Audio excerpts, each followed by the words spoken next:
3 days before my wedding, I got served in my own damn driveway.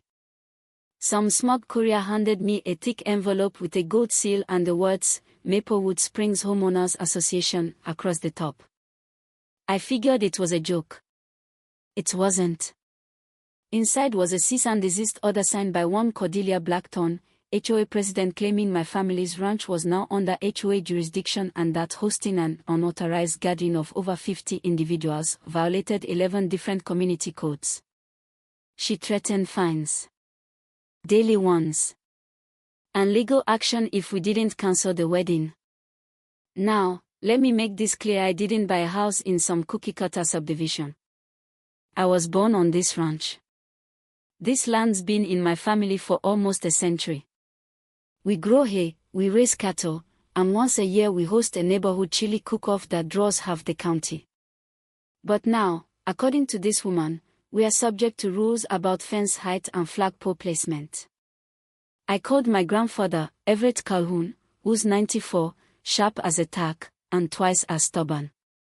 He laughed when I told him. Like, really laughed, deep belly laugh. Then he just said, "Well, son, guess it's time the truth came out." That night, I called Jasper, an old law school buddy, and Octavia, a local historian I'd met at the library a few months back. Jasper dug into the HOA expansion filings. Turns out the HOA had slipped a clause into a recent annexation map, quietly redrawing jurisdictional lines. It passed unnoticed at a sleepy town council meeting. Octavia pulled property records, and something weird stood out. There were gaps. Whole decades of incorporation history, missing or redacted. So I drove straight to the big house on the hill, where Everett sat on the porch sipping black coffee like always. I asked him straight, "Gramps, why's the HOA acting like they own our land?" Everett didn't flinch. He disappeared inside, came back with an old, fireproof box and set it on the table between us. "Because they don't want folks remembering who really built this town," he said. Inside were yellow deeds, typed letters, original town charters, all signed by Everett himself. Turns out, my grandfather didn't just homestead the land. He founded Maplewood Springs. Paid for the water lines, negotiated the rail spur, even helped write the incorporation papers back in '61.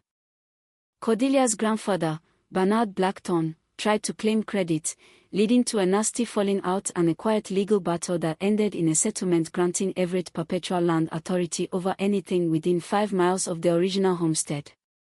I sat back, stunned. Cordelia didn't just think she was enforcing some community rulebook, she was trying to erase the past and grab the future. Jasper called the next day with more.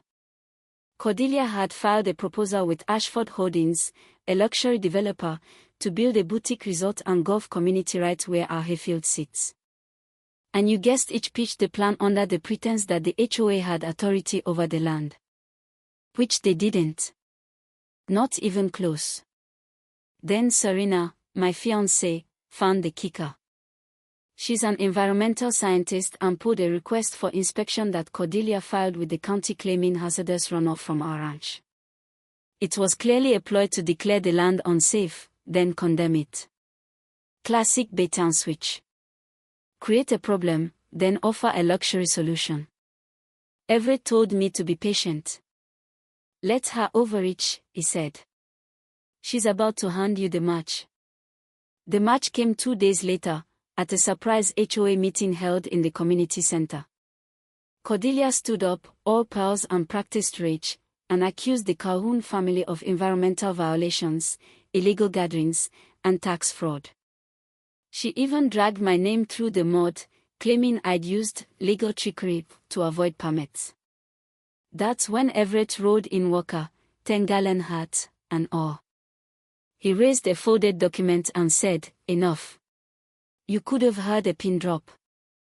He read from the original incorporation agreement, then from the court settlement giving him veto power over all municipal expansions including HOAs. Then he dropped the bomb: Maplewood Springs didn't own this land. We did. And they'd been operating under fraudulent authority for years. The room exploded.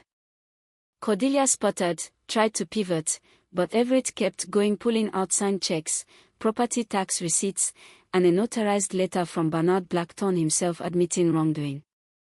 And then, just when I thought it couldn't get more surreal, Bartholomew Ashford himself walked in. The developer. Apparently, someone tipped him off. He looked at the documents, then at Cordelia, then said, "This project's dead. And so is my relationship with your HOA." Within the hour, the sheriff arrived. Cordelia was arrested on the spot for fraud, misuse of municipal authority, and attempted land theft. Her phone was seized. Her accounts frozen. An audit later revealed she'd embezzled over $400,000 through fake contracts and consulting fees. Some of it traced back to campaign donations for local council members. It was a web. A well-dressed, well-spoken, country club-style con job. The wedding.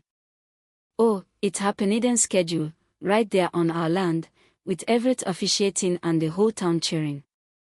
Even the judge who signed off on the incorporation showed up to raise a glass.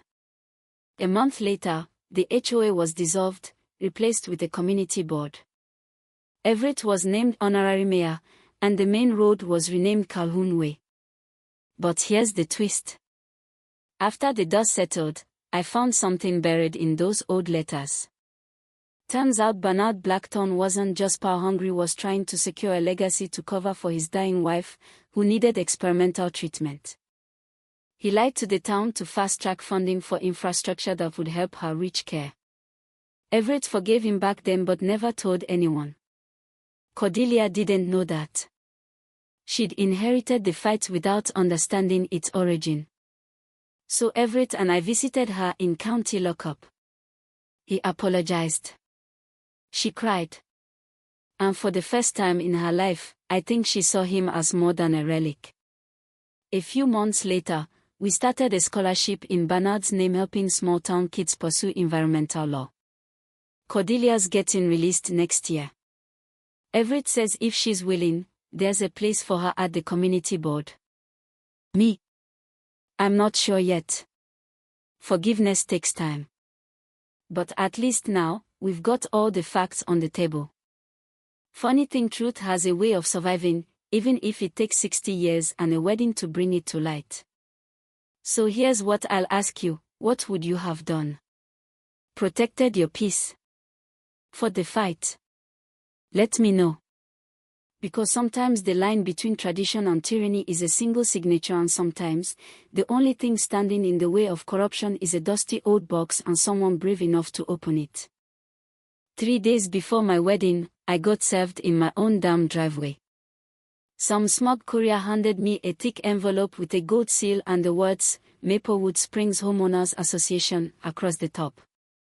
I figured it was a joke. It wasn't. Inside was a cease and desist order signed by one Cordelia Blackthorne, HOA president, claiming my family's ranch was now under HOA jurisdiction and that hosting an unauthorized gathering of over 50 individuals violated 11 different community codes. She threatened fines. Daily ones. And legal action if we didn't cancel the wedding. Now, let me make this clear: I didn't buy a house in some cookie-cutter subdivision. I was born on this ranch. This land's been in my family for almost a century. We grow